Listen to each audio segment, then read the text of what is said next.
In a strange moment, I felt like I wasn't myself, like there was someone else living my life, making decisions for me. My hand would reach for the phone on its own. I'd escape the moment I felt any pressure, and I'd delay everything until the day ended, and I'd done nothing. Small things, but they were stealing me, piece by piece. In that moment, I decided to stop all of it. Not tomorrow, now.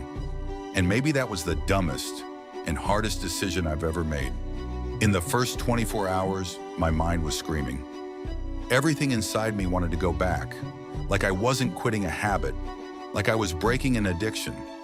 By the third day, the silence became terrifying. No escape, no distractions, just me and my thoughts. And that's when I realized something disturbing. I wasn't choosing those habits. They were choosing me. After a week, I started to see clearly. I wasn't tired. I was lost, distracted all the time. After 2 weeks, something strange happened. The things I used to run from started chasing me, and I faced them. After a month, I looked at myself and felt like I had found someone I had lost a long time ago. Bad habits don't just steal your time, they steal you. They steal your focus, your will, your life. The question isn't, when will you start? The real question is, how long will you stay like this?